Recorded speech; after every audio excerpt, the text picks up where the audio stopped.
innaka antal alimul hakim. Rabbi shrah li sadri wa yassir li amri wahlul 'uqdatan min lisani yafqahu qawli. Amma ba'du.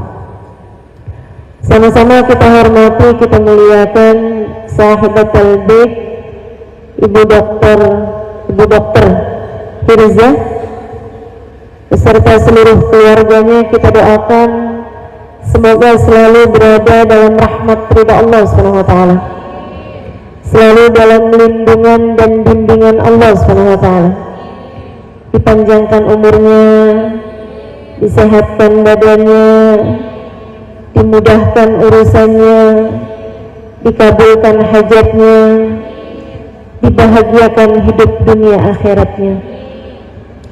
Segenap hubabah, ya, ibundanya Ibu Hajah Komariah, mudah-mudahan Allah SWT sehatkan badannya. Juga Ibu Hajah Sofia,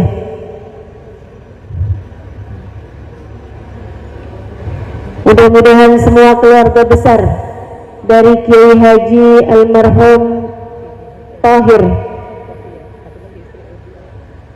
semoga semuanya dalam limpahan rahmat ridha Allah Subhanahu wa taala insyaallah. Amin ya rabbal alamin. Para hubabah, wabil khusus hubabah Anisah Al-Kaf, juga para hubabah yang lain, kita doakan mudah-mudahan panjang umur dalam keberkahan insyaallah. Para ustazah, bil khusus ustazah Aisyah Jaharin, kita doakan semoga semakin berkah kehidupannya insyaallah. Tim Hadrah Az-Zahra dan juga semua jamaah yang hadir di majelis ini, segenap ibu-ibunya, segenap pimpinan majelis ta'lim, ibu wali kota juga, dan semua yang hadir di majelis ini, baik ibu-ibu, kakak-kakak, adik-adik, anak-anak, nenek-nenek, janda-janda. Semoga semuanya dirahmati dan dicintai Allah SWT, disayangi dan disyafaati Nabi besar Muhammad sallallahu alaihi wa ala alihi wasallam insyaallah. Amin ya.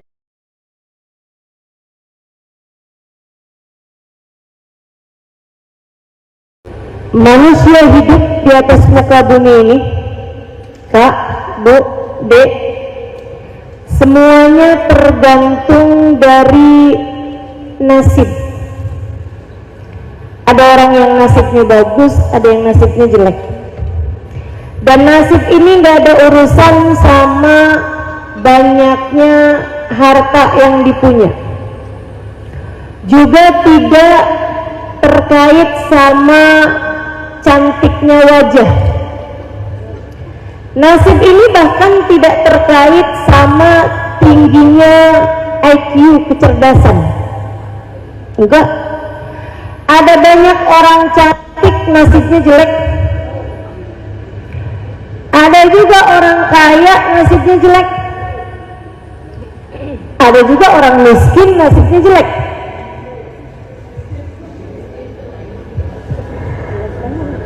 Ada juga orang pinter nasibnya jelek, banyak juga orang nggak pinter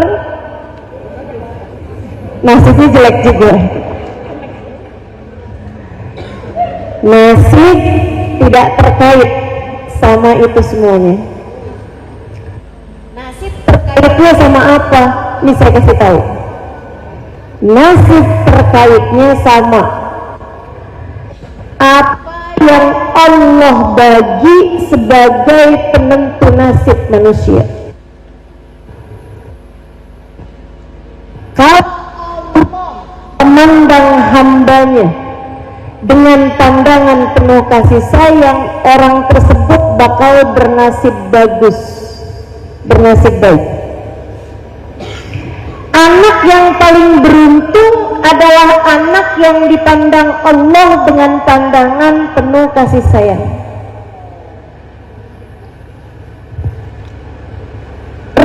remaja yang beruntung adalah remaja yang dipandang Allah dengan rahmatnya.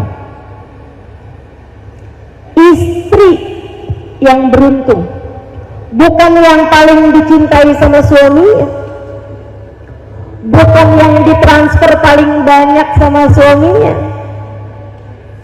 Istri yang paling beruntung, yang dipandang Allah dengan pandangan rahmatnya.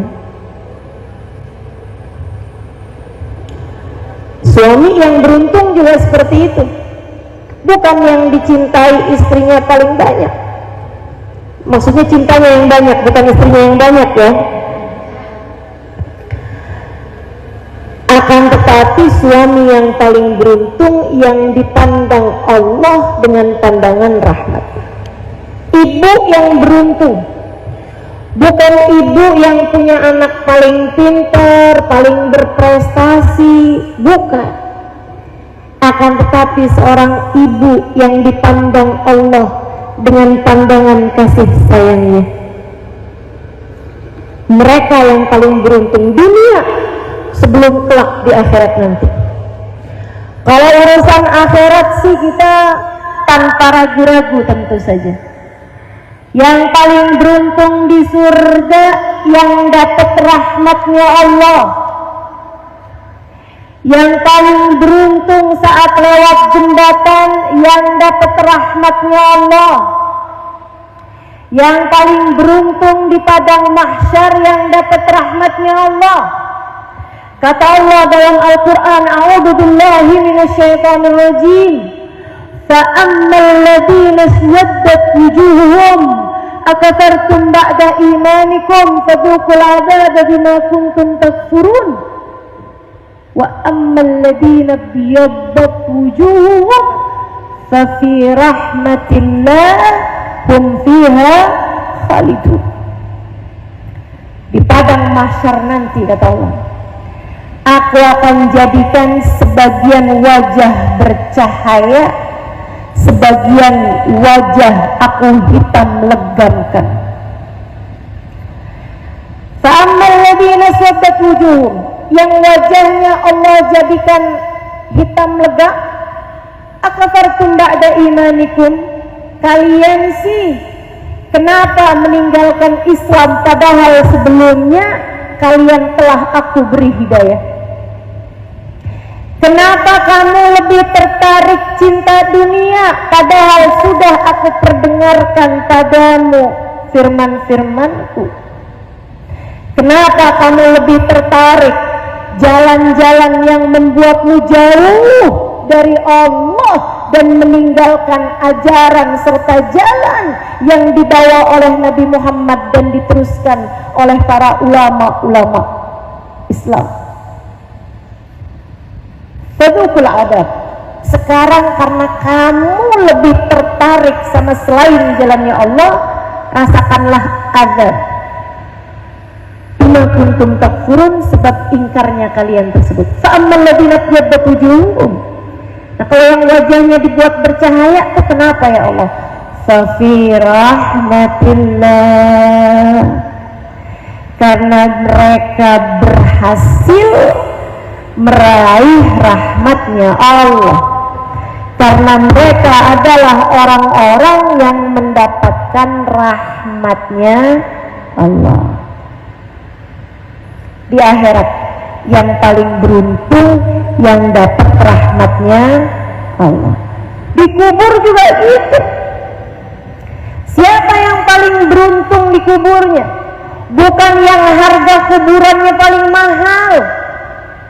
Sekarang lagi musim nih, anak-anak kalau orang tuanya meninggal dikuburin di tempat-tempat yang mewah. Nilainya kuburan ada yang 500 juta gitu, udah kayak rumah. Masya Allah. Sehingga sekalian, nggak ngaruh itu mah.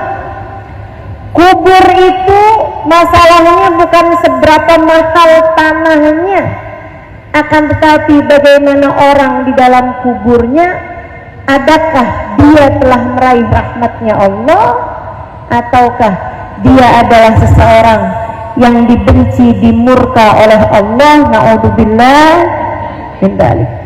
Ini kalau urusan akhirat, teman-teman.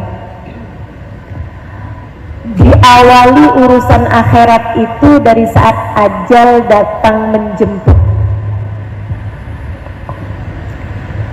Saat kematianmu tiba, kamu hanya akan menjadi salah satu dari dua jenis orang yang Allah berkenan memandangmu dengan kasih sayang, ataukah seseorang yang Allah tak sudi membukakan pintu rahmatnya bagimu. Saat ajalmu tiba, kamu hanya akan menjadi salah satu dari dua orang, peraih husnul khatimah yang dicinta Allah SWT, ataukah na'udzubillah min dzalik, Allah memurkaimu sehingga Allah tutupkan rapat-rapat pintu rahmatnya darimu. Na'udzubillah min dzalik. Orang kalau udah sama Allah ditutup darinya pintu rahmat, kira-kiranya mau pergi kemana kalau ajal datang menjemputnya? Saudara sekalian, saya ingat saya ini lama hidup di pondok pesantren. Habis dari Darwa, saya pindah pesantren di At-Tauhidiyah Tegal, kemudian pindah lagi di Al-Anwar Sarang Rembang, kemudian ke Karim Hadramut Daruz Zahra, sampai dengan mengajar di Daruz Zahra. Saya lama di pondok pesantren dan saya betah di pondok pesantren. 12 tahun saya mondok pesantren. Kalau dibilang pinter, mudah-mudahan. Tapi kalau ngelihat masa belajarnya sebenarnya nggak pinter-pinter amat lah. Lama belajarnya, 12 tahun. Saya betah di pondok pesantren. Tapi kalau saya ditanya, Ustazah, waktu mondok pesantren saat apa yang paling Ustazah sukai? Saat saya ada di pondok pesantren, saat yang paling saya sukai adalah saat saya pulang ke rumah.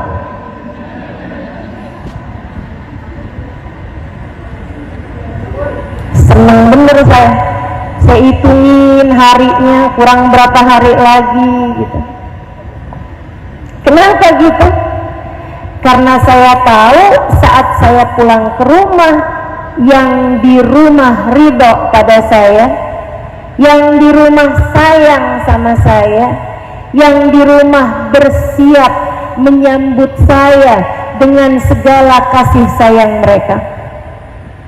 Umi saya udah tanya mau dimasakin apa, abah saya tanya mau diajak jalan-jalan kemana, mau dibeliin apa. Gimana nggak senang? Saya pikir semua orang selalu senang pulang, tapi ternyata tidak.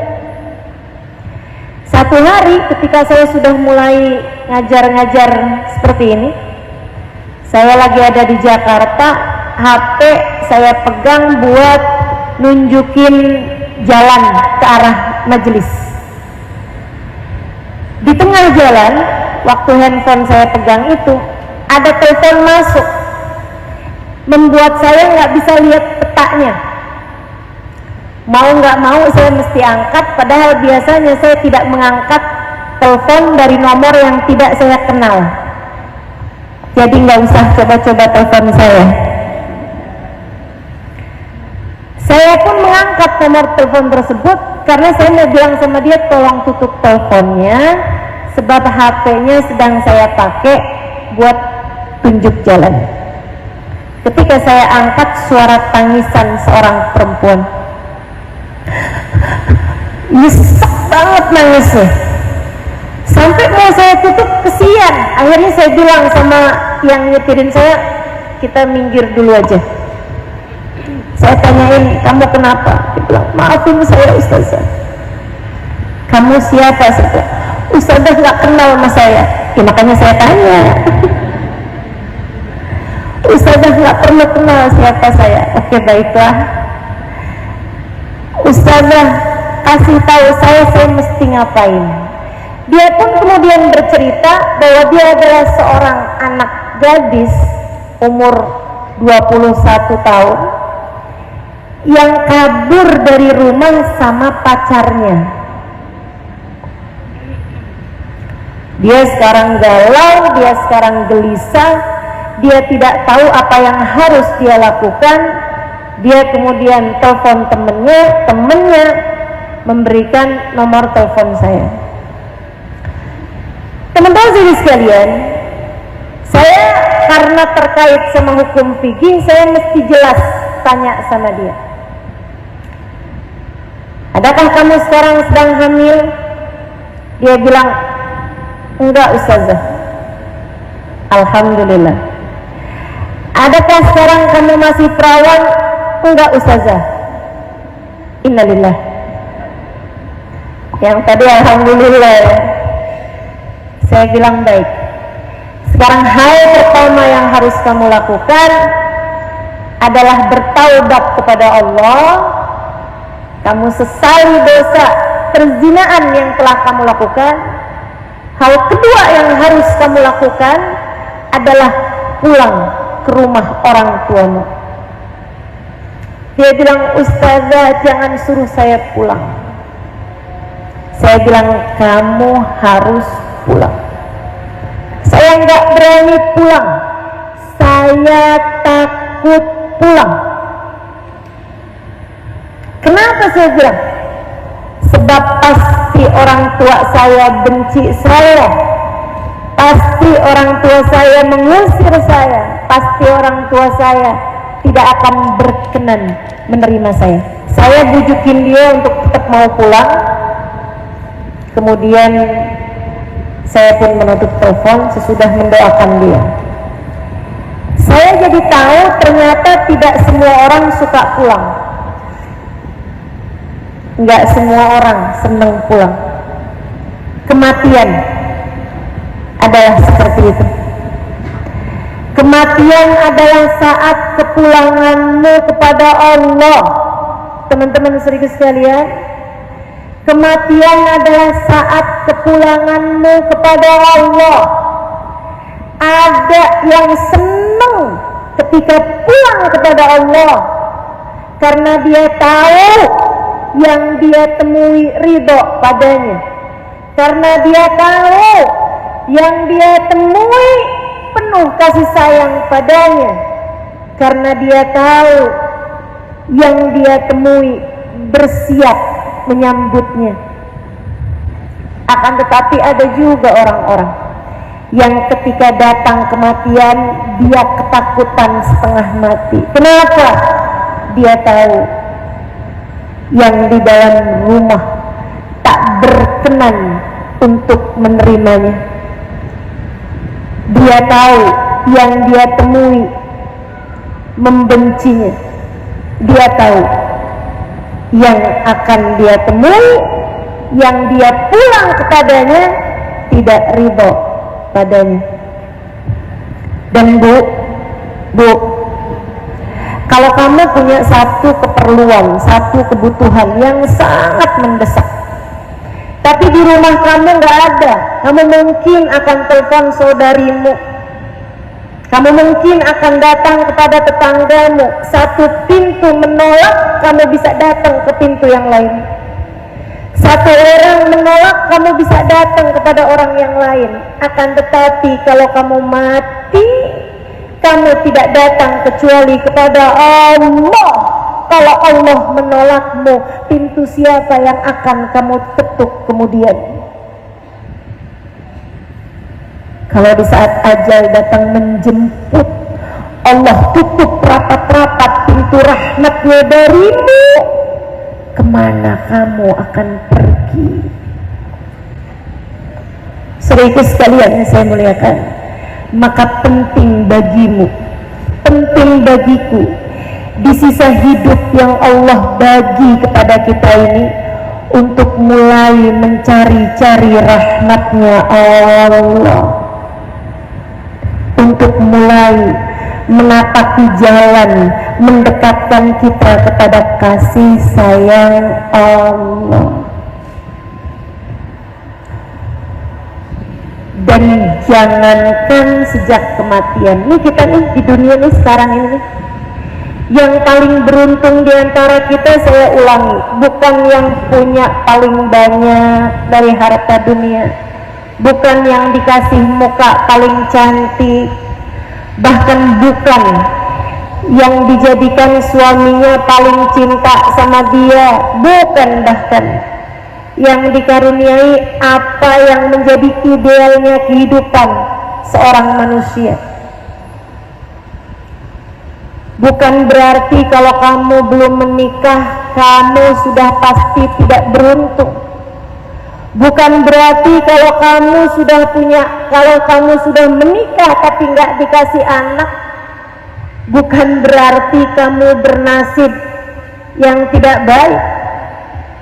Bukan berarti kalau kamu sudah punya anak kemudian anakmu meninggal di usia kecil, bukan berarti kamu melihat nasibmu adalah nasib yang sangat buruk. Tidak, teman-teman saudaraku sekalian, tidak begitu. Yang bernasib buruk adalah yang dipandang Allah dengan pandangan murka. Yang bernasib baik adalah yang selalu dipandang Allah dengan penuh kasih sayang. Teman-teman saudaraku sekalian yang saya muliakan, saya baca Al-Quran. Saya tahu semua orang baca Quran. Di Quran itu Allah banyak cerita tentang orang-orang rugi, tentang orang-orang beruntung. Di Quran Allah cerita tentang perempuan yang bernasib jelek. Perempuan nasibnya jelek.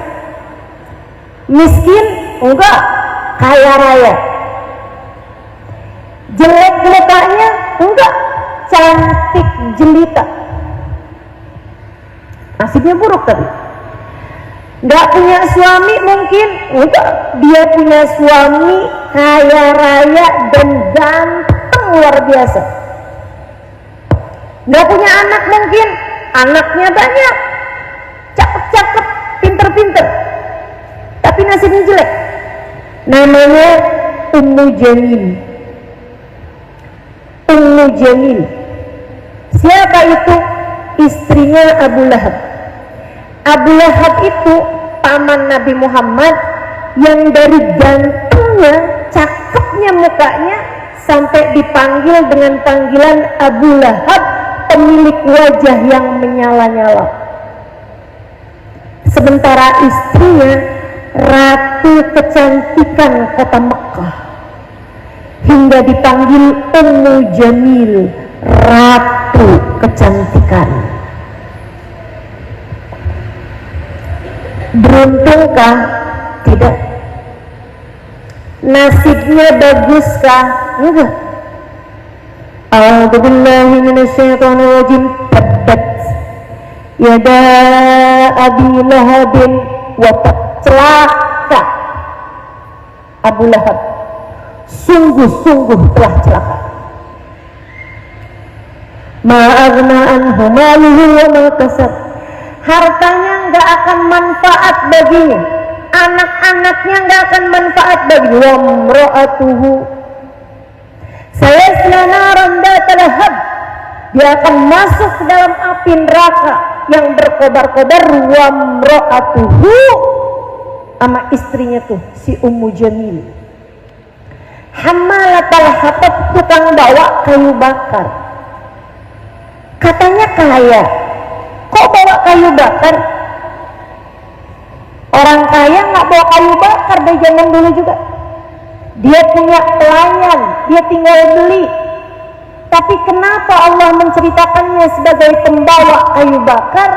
Teman-teman sekalian, dia punya kebencian yang besar di hatinya kepada baginda Nabi Muhammad.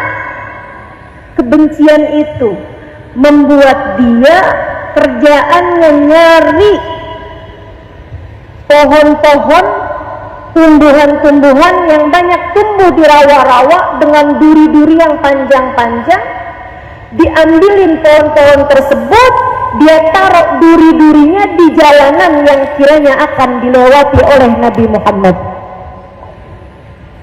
Kebencian, mohon maaf, bikin orang jadi bahlul. Kebencian bikin orang jadi nggak bisa berpikir wajar. Ini Ummu Jamil, kalau nggak karena kebenciannya kepada Nabi Muhammad, dia perempuan cantik, anggun, elegan. Akan tetapi karena kebenciannya kepada baginda Nabi besar Muhammad SAW, bikin dia jadi kayak perempuan yang nggak normal. Masa naruhin duri di jalanan yang kiranya akan dilewati Nabi Muhammad? Kalau kena anaknya gimana? Kalau kena cucunya gimana? Kalau kena suaminya gimana? Dan akhirnya benar, duri tersebut satu waktu mengenai kaki dirinya sendiri. Dilupa naruhnya di mana aja, akhirnya kena ke dirinya sendiri. Dia kesakitan setengah mati. Dia pun kemudian mengarah ke sebuah pohon. Saat itulah Allah Subhanahu wa ta'ala yang memang sangat murka kepada perempuan yang hatinya penuh dengan kebencian ini, memerintahkan malaikat Israel untuk mencabut nyawanya, tapi tidak secara wajar. Yang lain dicabut nyawanya dari atas ke bawah. Dia, teman-teman saya sekalian, Allah jadikan malaikat menjerat lehernya. Jadi dia punya tali yang biasa dipakai buat ngikat kayu bakarnya itu tadi, buat ngikat kayu yang ada duri-durinya tadi itu. Talinya itu tersampir di kanan kiri bahunya. Malaikat dari belakang ngambil bagian kanan, ngambil bagian kiri, tengah-tengahnya ada pohon, dijerat sama malaikat hingga matilah dia dalam keadaan fi jidha hablum min masad. Di lehernya ada tali yang menjerat. Allah kalau sudah benci kepada seorang hamba, bisa sebegitu memilukan nasibnya, bisa sebegitu sengsara hidupnya, teman-teman. Abu Lahab, pernah dengar bagaimana cara Allah membuatnya mati? Dikasih penyakit semacam virus begitu ya, yang membuat dokter-dokter bilang jangan ada yang deket, nanti bisa nular. Sehingga anak-anaknya pun gak berani mendekat. Dia kepanasan, kesakitan, setengah mati, gak ada siapapun mau mendekatinya. Dia kemudian bilang dengan suara parau di akhir-akhir hidupnya, haus, haus, air, air. Anaknya ngambil galah, ditaruhin gayung di ujungnya, diambilin air, kemudian dari kejauhan meletakkan air tersebut di mulut sang bapaknya tersebut. Laki-laki yang dipandang di masyarakat, paman Nabi Muhammad, anak Abdul Muttalib, pemimpin Quraisy, kaya raya, anaknya banyak, istrinya cantik, dan seorang dengan wajah yang cakep luar biasa. Allah hinakan hidupnya, akhir hidupnya keluarganya tak ada satupun yang berkenan ada di sampingnya, sampai mati dalam keadaan seperti itu. Habis mati dokternya bilang, ini walaupun dia mati, virusnya nggak mati, dia tetap bisa nolak, tetap bisa nular juga. Apa yang terjadi? Anaknya suruh ngubur, gak ada yang mau, takut nggak ada yang berkenan buat pegang badannya. Akhirnya sama anak-anaknya dibikinin sekitar jarak 2 meter 3 meter dari tempat jenazahnya, digali tangan. Habis digali tanah, pakai sekop didorong-dorong badan bapaknya sampai kemudian jatuh ke lubang tersebut. Buru-buru mereka segera menguburnya. Nggak dapat rahmatnya Allah, dimurka sama Allah. Nggak pernah enak, teman-teman serius sekalian. Karena kalau dibenci sama Allah, hidupmu gak akan pernah menyenangkan. Karena kalau Allah memandangmu dengan pandangan kebencian, hidupmu hanya akan berisi siksaan demi siksaan. Meski berapapun yang kamu punya, meski apapun yang berhasil kamu raih di atas muka bumi ini, nasib manusia hanya bergantung dari apakah Allah merahmatinya atau tidak. Di Quran Allah juga cerita tentang perempuan beruntung.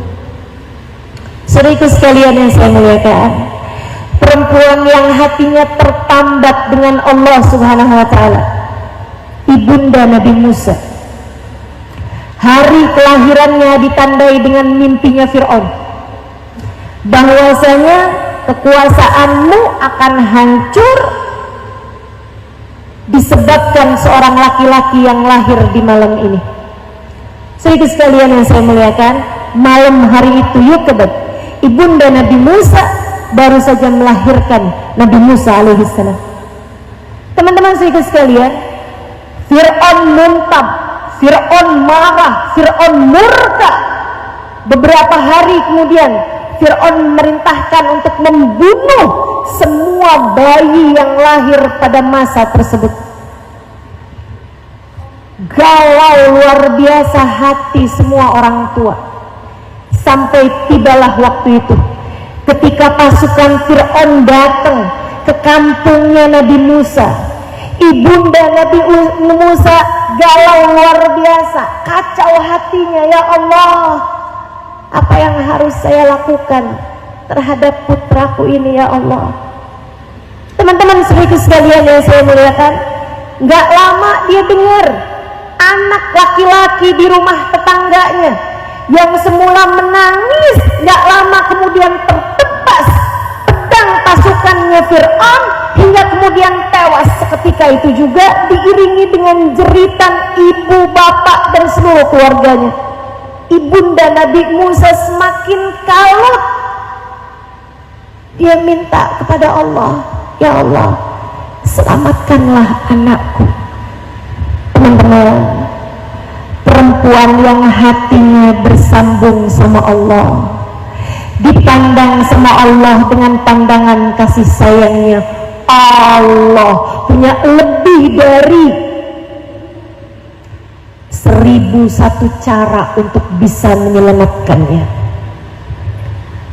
Allah perintahkan, letakkan dia di dalam kuali yang tengah menyala api di bawahnya itu.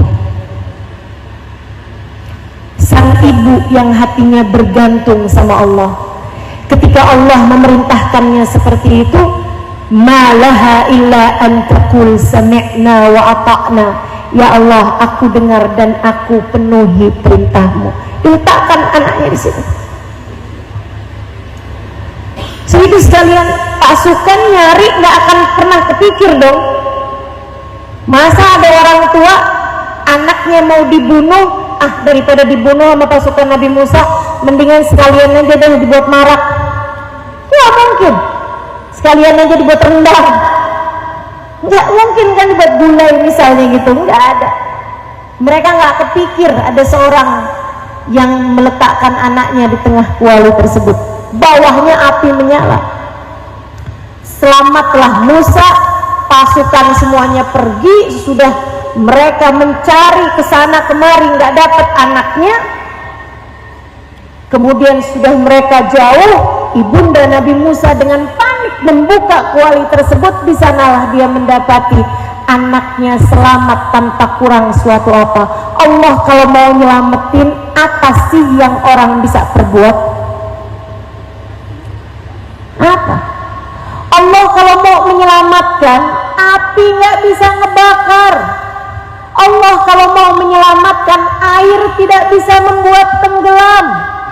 Allah kalau mau menyelamatkan, apapun aja bisa Allah berikan, termasuk kepadamu teman-teman. Kalau Allah mencintaimu, Allah menaikkanmu, Kalau Allah mencintaimu, Allah mendengar tiap keluh kesahmu. Kalau Allah mencintaimu, Allah akan selalu membahagiakan hatimu.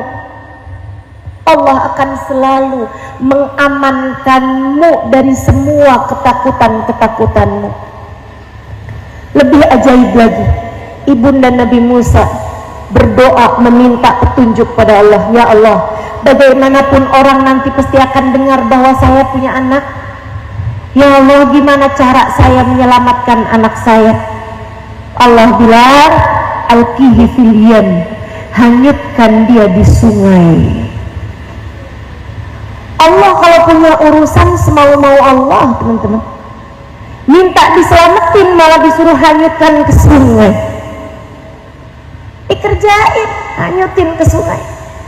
Hati itu kalau udah terpaut sama Allah, apapun yang jadi perintah Allah, sami'na. Disuruh sholat 5 waktu, sami'na. Disuruh nutup aurat, sami'na. Disuruh lemah lembut kepada suami, sami'na. Disuruh lemah lembut kepada anak-anak, sami'na. Disuruh berbakti kepada orang tua, sami'na. Begitu. Maka dia pun sami'na wa ata'na, dihanyutkannya anak tersebut. Sambil galau hatinya membuat kepada saudara Nabi Musa, kakaknya Nabi Musa, dia bilang, nak, coba liatin itu kursi, coba liatin ke arah mana air membawa adik kamu itu. Subhanallah, Allah jadikan air mengarah ke rumahnya Fir'aun. Mau diselamatkan dari Fir'aun, Allah bawanya ke tempat Fir'aun. Istrinya Asiyah lagi mandi, kelihatan ada apaan tuh, pas dilihat, anak bayi. Dia pun ngambil bayi tersebut, cakep, Allah taruhkan dalam hatinya rasa cinta. Dia pun kemudian masuk bawa anak. Fir'aun bilang, apa tuh Asiyah? Anak bayi. Laki atau perempuan? Jangan gitu dong, Mas Fir'aun. Udah saya lihat anaknya. Laki atau perempuan? Laki-laki. Mungkin ini anak yang akan menghancurkan kekuasaanku. Aku akan segera membunuhnya. Jangan gitu, Mas. Teman-teman sekalian, dari kisahnya Asiyah sama Fir'aun yang bisa membuat Fir'aun menerima Musa di rumahnya sesudah membunuh ribuan anak laki-laki yang lahir di tahun tersebut, membuat saya jadi berpikir bahwa ternyata semua suami sama saja bisa dirayu istrinya.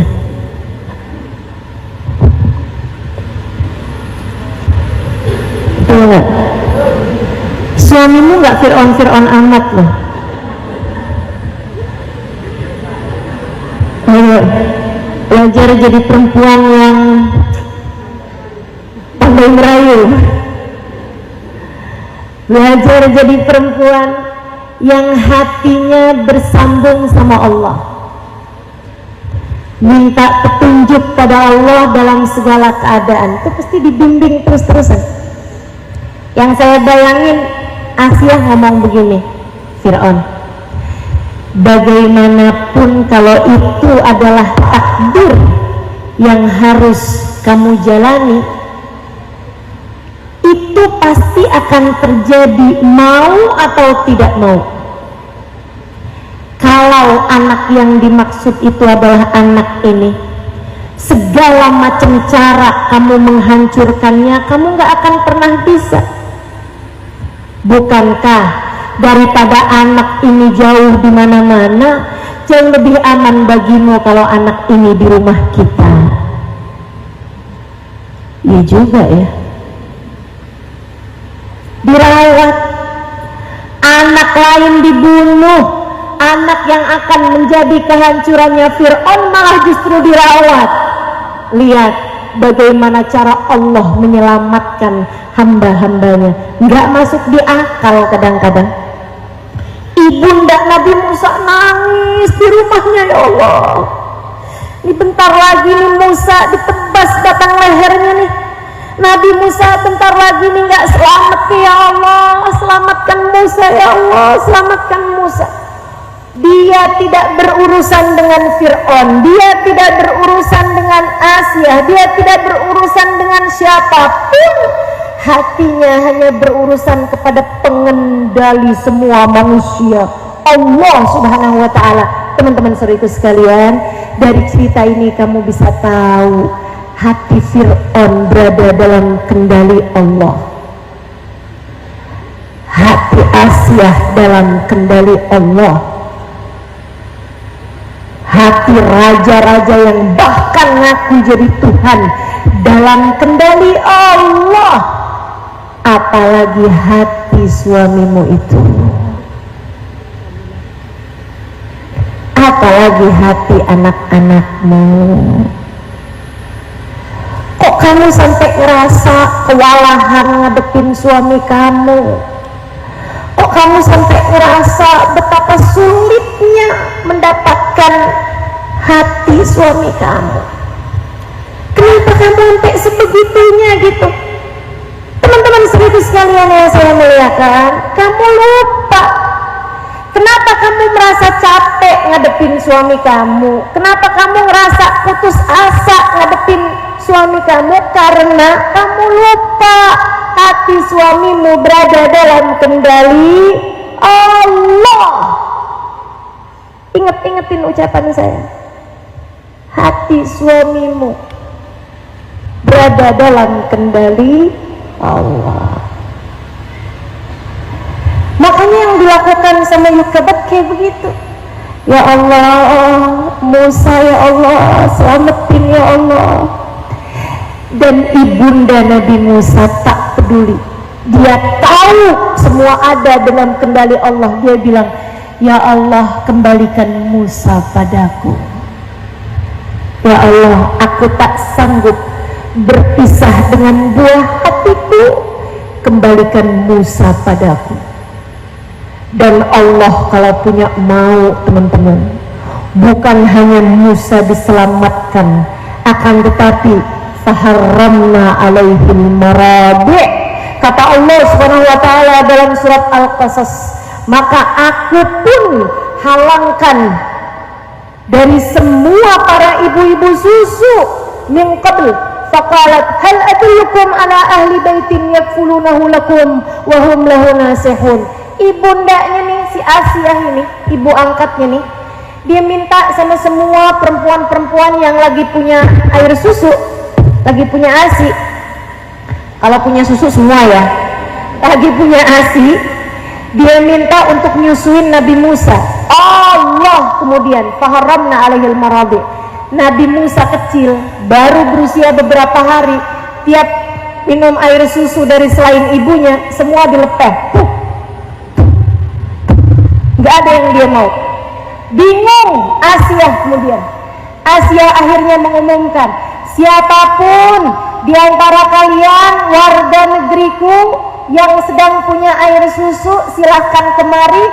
Aku akan menjadikannya ibu susu bagi anakku ini, dan aku akan penuhi kebutuhannya selama masa penyusuan. Ibunda Nabi Musa ngantri di antara perempuan-perempuan berasi. Semua dilepeh Nabi Musa sampai faradadnahu ilaih, kata Allah. Ajaib sih ini. Allah tuh terhadap hamba yang dirahmati ajaib, teman-teman. Alangkah beruntung jika kamu menjadi salah satunya. Allah kepada hamba-hamba yang dia cinta, yang dia sayang, melakukan segala keajaiban-keajaiban. Kata Allah, faradadnahu ila ummihi, aku kembalikan Musa kepada ibundanya. Biar kenapa ya Allah? Untuk membuktikan kekuasaanmu, biar orang semuanya tahu bahwa engkau kalau sudah menyelamatkan seseorang pasti akan selamat juga. Enggak, kata Allah, kaita qarra ainuha wala tahzan, biar ibunya tenang hatinya dan gak sedih lagi, biar ibunya gak nangis mulu, biar hati ibunya bahagia gembira. Kenapa gitu ya Allah? Sebab di sisi Allah air mata Yukabat begitu mulia.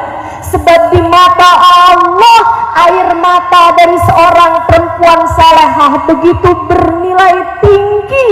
Allah tidak mau air matanya jatuh untuk kesedihan-kesedihan duniawi.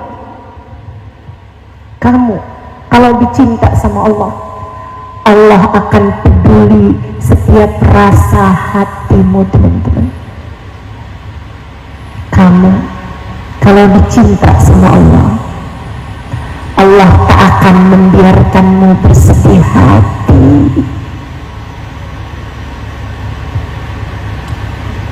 Sekarang terserah kamu, mau jadi Ummu Jamil atau mau jadi Yukabat.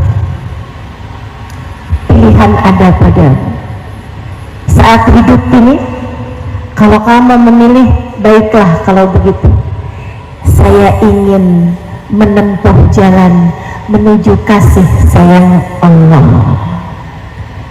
Saya ingin menjadi seorang perempuan yang bernilai di mata Allah. Saya ingin menjadi seorang perempuan yang memiliki hubungan erat, dekat, hangat dengan Allah Subhanahu wa Ta'ala. Kalau kamu serius pengen menjadi yang seperti itu, saya kasih tahu jalannya. Ada 5 tangganya, saya cuma mau terangin tipis-tipis saja karena udah sore. Yang pertama, utama, tinggalin dosa, bertaubatlah dari dosa, apapun aja jenis dosanya. Kalau kamu di saat malam suamimu tidur, kamu WhatsAppan seorang laki-laki yang tidak halal bagimu, yang ketemuan saat reunian SMA, kamu bilang, suami saya nggak tahu ini, segeralah bertaubat. Suamimu tak tahu tapi Allah tahu. Kalau kamu di saat kamu sedang sendirian, kamu biarkan matamu, kamu biarkan telingamu mengerjakan hal-hal yang diharamkan Allah Subhanahu wa Ta'ala, segeralah bertaubat, tinggalkan segala dosa. Sebab meski tak ada mata siapapun memandangmu, Allah Subhanahu wa Ta'ala melihatmu, melihat hatimu. Dan yang lebih berbahaya, Allah melihat ketertarikanmu terhadap yang diharamkan Allah Ta'ala. Allah tuh kalau lihat hambanya tertarik sama yang haram, Allah akan cabut darinya kenikmatan pada yang halal. Hati-hati, hati-hati. Sedikit sekalian yang saya muliakan, hati-hati sama semua jenis perkara-perkara dosa, termasuk harta yang haram. Hati-hati. Lebih baik sedikit tapi halal daripada banyak akan tetapi haram. Ia dapat membakar dunia sebelum akhirat. Nggak lihat gimana yang haram-haram bikin apa tuh sama orang-orang yang kamu saksikan di acara kriminal di televisi. Bagaimana harta korupsi bikin apa tuh teman-teman saya sekalian. Bawa kemana? Bawa penjara, bawa kehinaan hidup dunia, bawa kepada derita demi derita. Itu belum akhirat, masih dunia. Sudah Allah tunjukkan betapa yang haram tidak akan membawamu kepada kenikmatan apapun, hanya akan membawamu kepada dosa demi dosa, hanya akan membawamu kepada rasa tersiksa. Nggak ada enak-enaknya barang haram. Barang haram tuh kamu kerjain seneng sebentar, susahnya lama. Tapi kalau barang halal, kayak ibunda Nabi Musa Yukabet, ketika melaksanakan perintah Allah, nyuruh anaknya ditaruh di atas kuali nyala, kuali panas, dia laksanakan perintah Allah, galau, takut, sebentar, senangnya lama. Ketika Allah menyelamatkan anak tersebut, Allah suruh bawa, hanyutkan di sungai, galau, takut, khawatir, gelisah. Berapa lama? Sejam, 2 jam, sehari, 2 hari. Sesudahnya senang untuk waktu yang sangat lama. Selalu seperti itu urusan dunia, teman-teman. Nggak usah tertarik sama barang haram. Kepengen punya yang dipunyain sama temen, sampai pinjol, sampai mau-maunya jadi simpenan om-om. Ada yang begitu, mohon maaf, sampai mau-maunya jadi yang orang-orang hujat, namanya pelakor.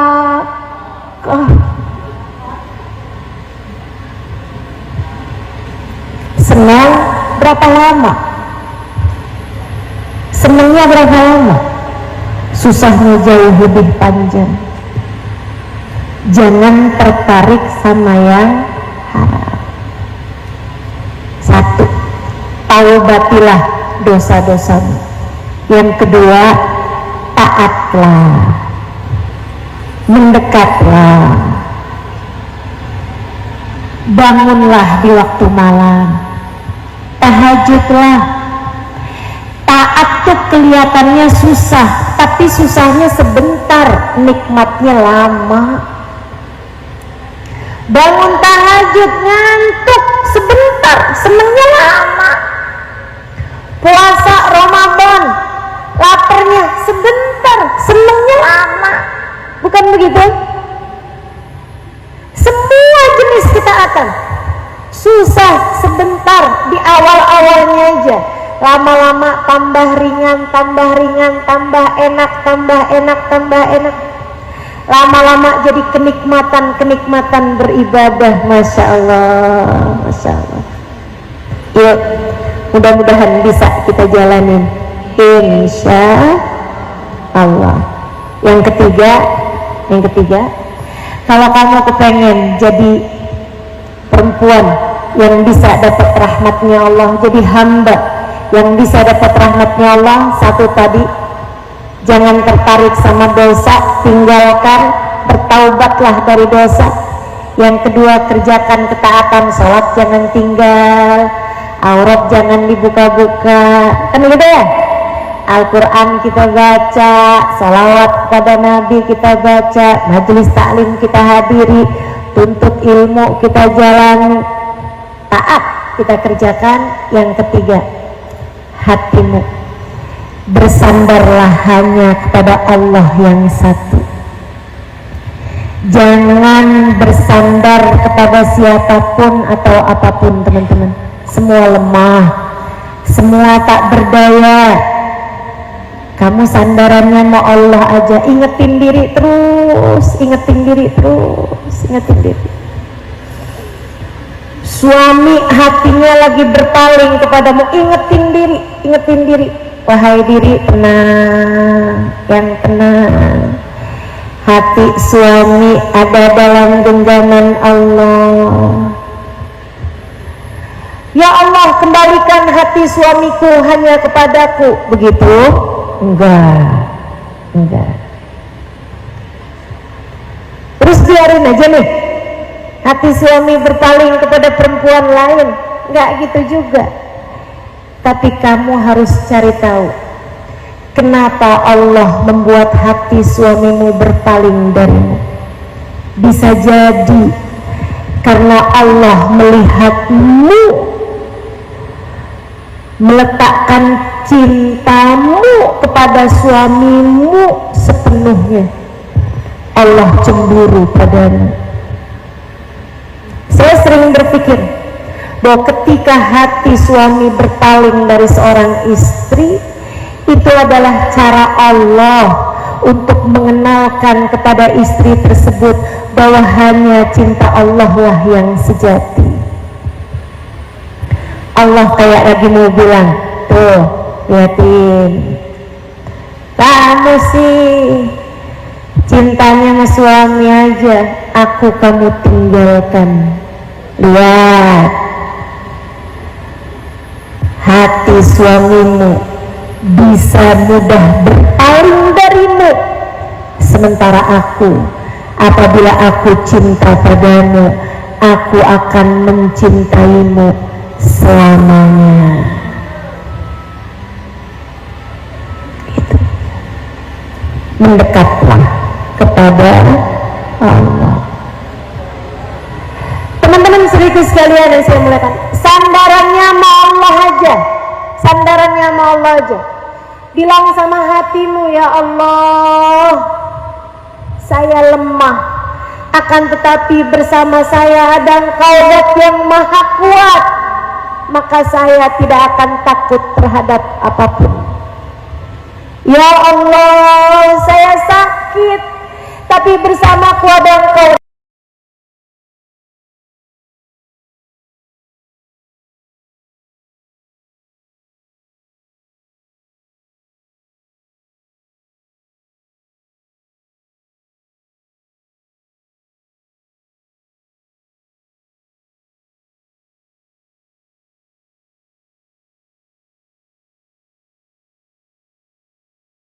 Dalam keadaan santai, hidupnya tenang terus, hidupnya santai terus.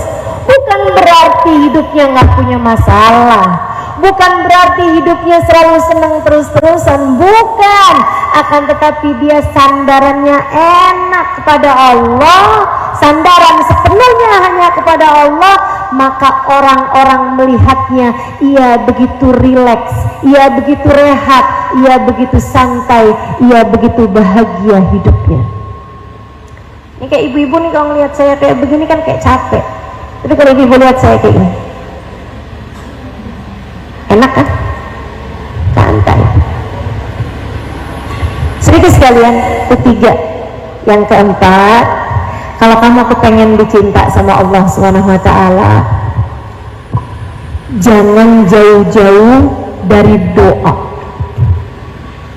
Selalulah minta sama Allah, selalulah minta petunjuk dari Allah. Pagi-pagi tuh, pagi-pagi habis sholat subuh, kamu baca zikir-zikir. Sholat duha biasanya kan minta rezeki. Sholat sunnah yang lain ada yang dikerjain, ada yang ditinggal, tapi duha nggak pernah tinggal. Kenapa gitu? Rezeki. Pagi-pagi selain kamu sholat duha, sholatlah istikharah. Ini diajarkan oleh guru kami Sayyidul Habib Umar bin Hafid berdasar dari hadisnya Nabi besar Muhammad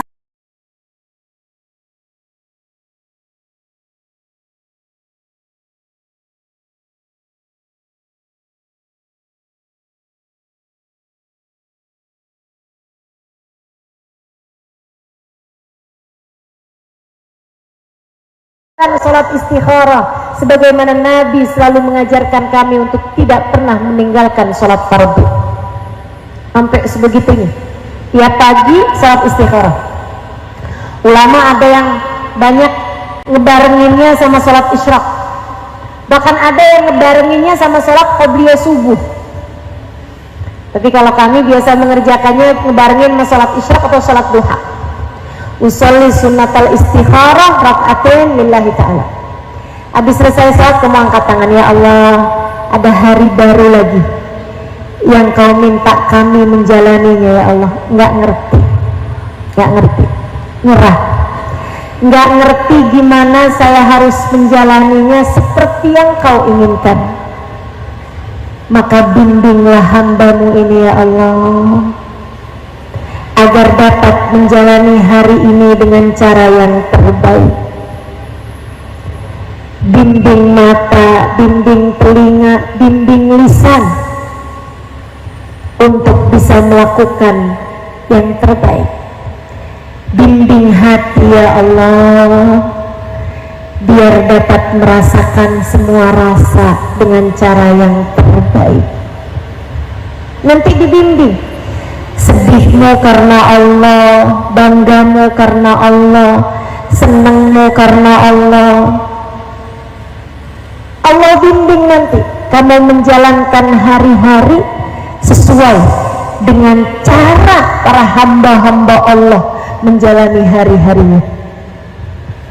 Dan yang terakhir, kalau kamu pengen selalu jadi hamba Allah Subhanahu wa Ta'ala yang dicinta sama Allah, bergaullah dan cintailah hamba-hamba yang tercinta di sisi Allah, wa fi muqaddimihim, yang terutamanya manusia paling tercinta di sisi Allah, baginda Nabi besar Muhammad sallallahu alaihi wasallam. Hatimu mesti kenal cinta sama Nabi Muhammad. Hatimu mesti kenal cinta sama semua orang-orang yang dicinta sama Allah. Kenal Sayyidah Fatimah, kenal Sayyidah Khadijah, kenal Sayyidah Aisyah, kenal kehidupan orang-orang saleh. Hatimu cinta sama para ulama, hatimu cinta sama para ustazah, hatimu cinta sama para ubaba. Itu jalan teman-teman, itu dasar, itu modal hidup dalam petunjuk Allah Subhanahu wa Ta'ala. Hati penuh cinta kepada hamba-hamba Allah yang soleh.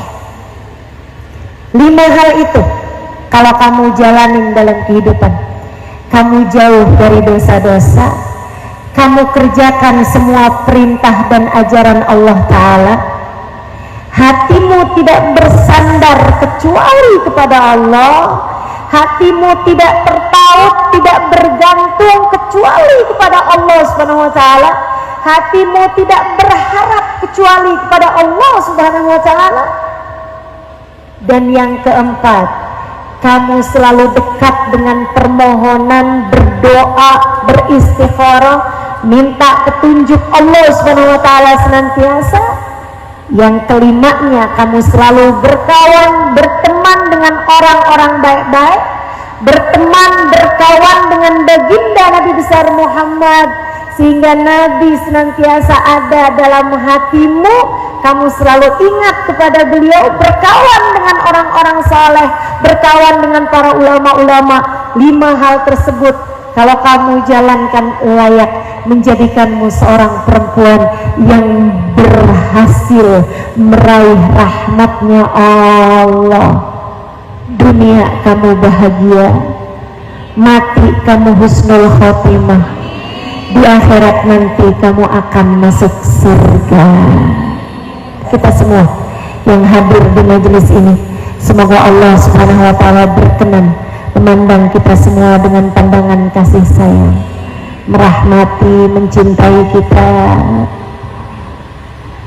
dan semoga saja semua dari kita dan keluarga kita tak ada siapapun yang dibenci oleh Allah Subhanahu wa Ta'ala, tak ada siapapun di antara kita yang dimurka Allah Subhanahu wa Ta'ala, tak ada siapapun di antara kita yang ditolak, diusir oleh Allah Subhanahu wa Ta'ala. Semua dari kita dirahmati dan dicintai Allah Subhanahu wa Ta'ala. Ala hadhihi niyyah wa bi kulli niyatin salihah jami'ah syamilah ila hadratin Nabi Muhammad sallallahu alaihi wa ala alihi wasallam. Al-Fatihah.